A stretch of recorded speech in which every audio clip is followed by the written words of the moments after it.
Hi all, this is a quick demo to show you how to set up service automation on Junos-based virtual appliance. From the support site, you can download the VMware image, which is approximately 821 megabytes in size. If you've downloaded the .gz file and uncompressed it, you will have these three files.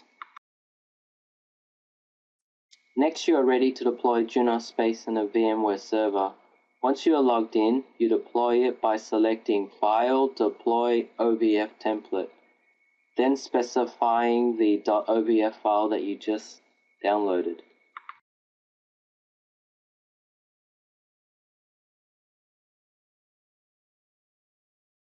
Follow the prompts where you'll notice that Junos Space is initially set up with only 10 gigs of space. You will also need to specify a name, a data store, disk format, network mapping, and you're ready to deploy. Once you click Finish, VMware will start deploying Junos Space.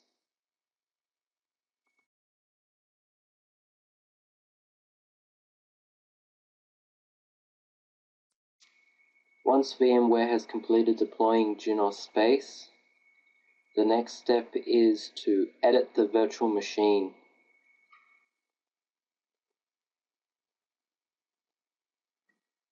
You will need to increase the memory size to 8 gigs and also increase the number of virtual processors to 4.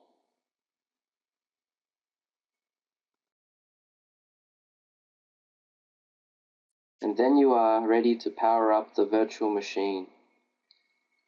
Once you've powered up the virtual machine, you can click on Console, where you can view the boot up screen.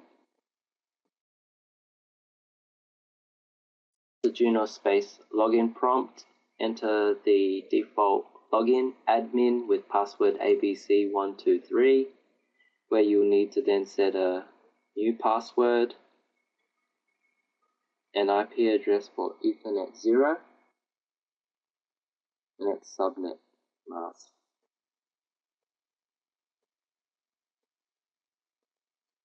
A default gateway,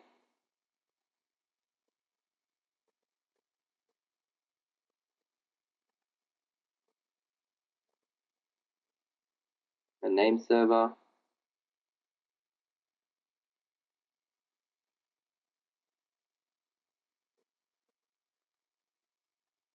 whether you need to configure a device management interface, in this case no, and if Junos Space will be added into an existing cluster.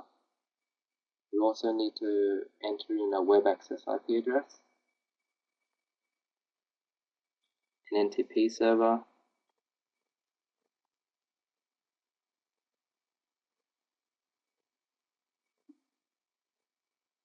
a name for this node,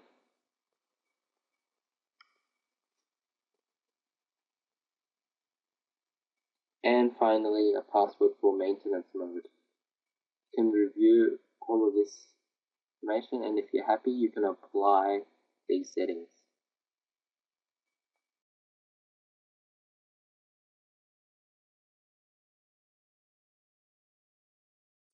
To increase the hard drive for Junos Space, select Edit Virtual Machine, then add a new hard disk.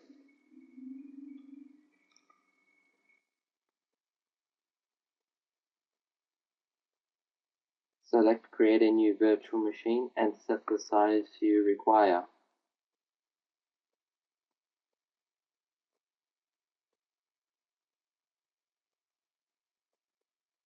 Once this is done, go back to Console, where you need to select Option 5, Expand VMware Drive Space.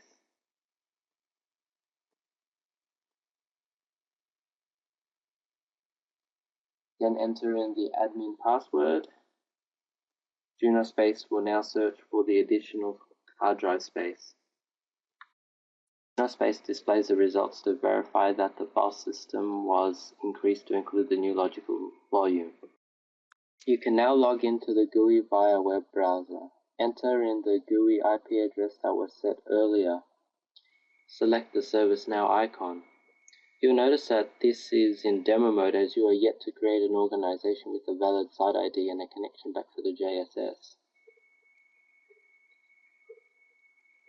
To create an organization, you need to enter in a name, a valid site ID, a username, which is an email address that is associated to that site ID, and to select the JMB filter level, which is to send nothing, send all information except config, send all information with IP addresses overwritten, or send everything.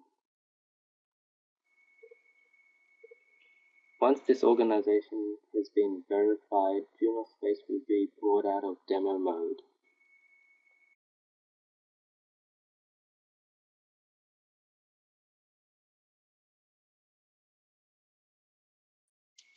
Next, we will discover a Junos device.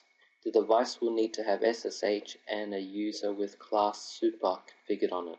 To discover a device in Junos Space, select Devices, Discover Devices, then specify a target. We are going to use a single IP address. Next, you need to specify a probe method. Finally, you need to enter in the login credentials to the Junos device.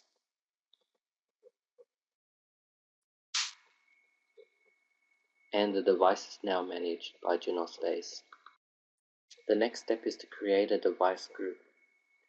By selecting Administration Device Group, Create Device Group. You will need to set a name and associate the device group to an organization, and select the device you would like to add to this group. A device group is just a collection of devices set by the user, which can be any type of grouping.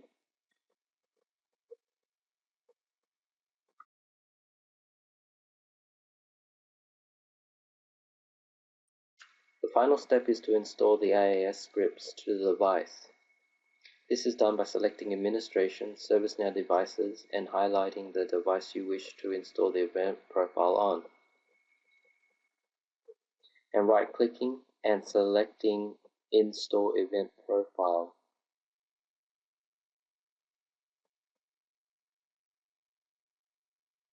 We will use the base profile that was included with 11.2, which is Script Bundle 3.0.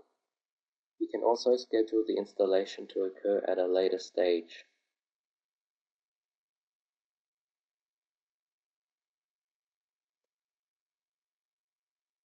You can also track the installation process via the Job Manager. Once the installation is completed, we now go back to ServiceNow Devices.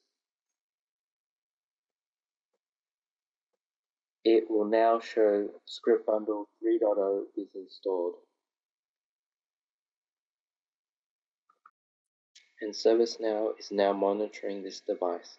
So when an incident occurs, it will be picked up by ServiceNow along with the JMBs containing crucial troubleshooting data.